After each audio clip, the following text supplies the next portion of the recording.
equality and inclusion lie at the heart of Pride. And while everyone is invited to the party, this year some were more welcome than others.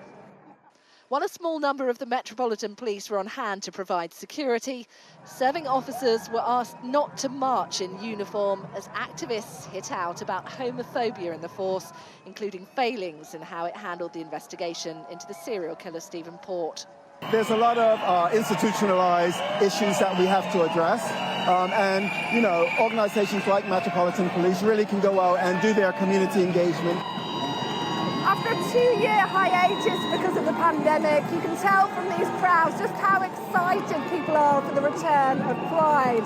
And while it is a celebration of the milestones that have been achieved in the last 50 years, it's also a reminder that it isn't all rainbow flags and glitter. Amongst the thousands of supporters, a reminder that religious bigotry still exists. But the Prime Minister giving the march his approval, writing how it gives him the greatest pride to lead a country where you can love whomever you choose to love.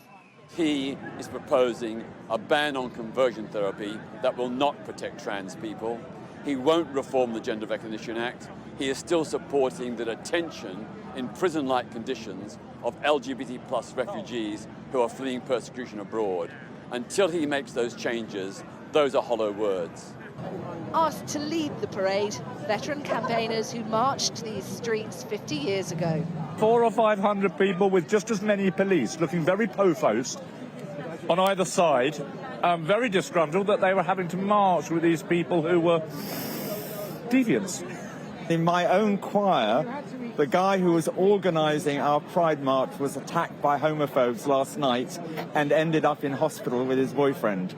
That shows, if anything shows at all, that what we're doing today is absolutely relevant.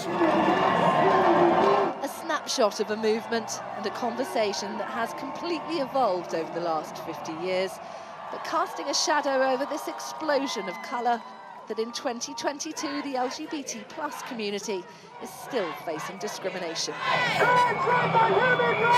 Katie Spencer, Sky News.